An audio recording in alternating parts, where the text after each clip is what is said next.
it looks to me as if it is the two Carrera riders. Sorensen at the moment that's got away here with Rascioli. Well, they're relaying each other's nicely.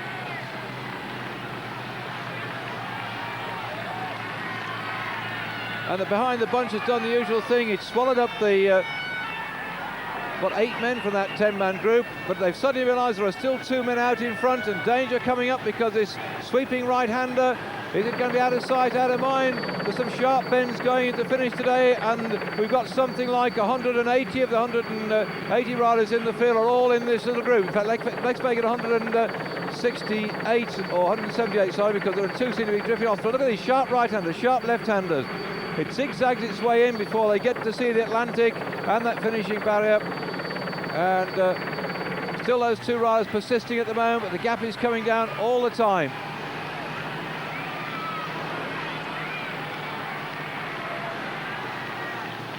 Blue Jays on the front. Looks as if Motorola are trying to pull back some of the problems of yesterday when Phil Anderson missed the start in the time trial, and Phil, having had to do a time trial to get to the start actually yesterday, just was very much kippered, and when he started out the start house he got nothing left in his legs for his time trial. He's last but one this morning on the results of the time trial from yesterday. And still again Sorensen trying to stay away from this group. Oh, there are totally beautiful, magnificent Atlantic water here. Masses of holiday makers. It's the start of the holiday season as far as French are concerned, and now we're coming in then to this finish of this town here, which has also seen the start of one of the longest stages in the Tour de France. It happened in 1919 and 1924 when they covered 482 kilometres in those days down to Bayonne. But today these riders covering 215 kilometres, and Rice goes off the front. The Danish champion for Harry-Austere has ever opportunists, these Harry-Austere riders. Earlier on today, 2 of them were away in that group, Cassani and Kengi Alta, and now it's their teammate Rice who's going away with just 2 kilometres to go.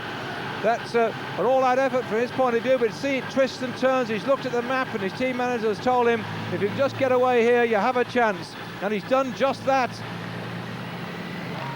Catching up our motorcycle, and look at that bunch coming round the corner after him. One rider from Casaramas coming off the front of this little lot, maybe Mancassan, but I would rather thought he'd have stayed a bit in the main field. I see Capio up there as well. Still that big bunch of riders, the fast sprinters looking towards their lead-out men. Indurain was about 20th back from the front. He's got to stay out of trouble and just come in with that main group, because most of the riders that he started this morning, remember there's 20 seconds bonus for first man over the line. He's got to make sure that Zuller or Marie don't get those 20 seconds, because Marie this morning started out 13 seconds down on him. So Indurain in there at the moment, keeping a watchful eye and hoping that none of those chaps close to him get away and get that 20-second bonus. So he's staying there, keeping an eye on them. And up in front then, the battle for the first stage success in the 1993 Tour de France is now hanging by a thread as far as race is concerned. He's just concentrated all the way, clipping alongside the curb, but he looks back now, getting into something like some 500 metres to go, and he's being swallowed up, I think. They're coming at him now.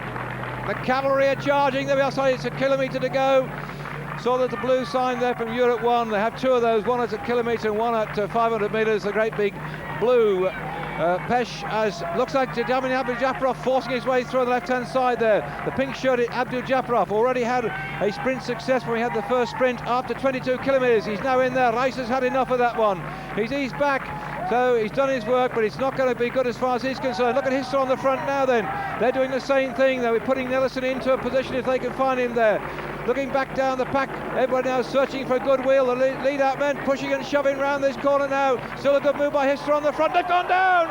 There's a bang there. Looks like Abdul Japarov's gone. There he is on the floor. His usual switch, and he's left him in contention there. Armstrong on the right-hand side for Motorola. Jelinardim in the centre is trying to go for a long one. He's not making. Cipollini's coming through as well in the centre. Cipollini in the centre on the far right side. Ludwig is beginning to die. Nilsson's into second place. Jalabert's there. Capio comes up, but it goes to Cipollini. Mario Cipollini.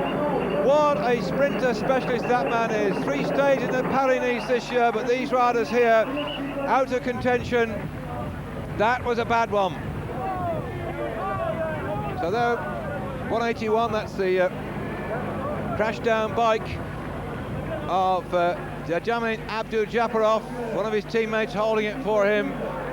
So Abdul-Japarov is off yet again. If you saw the finish in the Tour de France a couple of years ago on television, he tried to demolish most of the barriers in the last 30 metres of the finishing straight on the Champs-Elysees.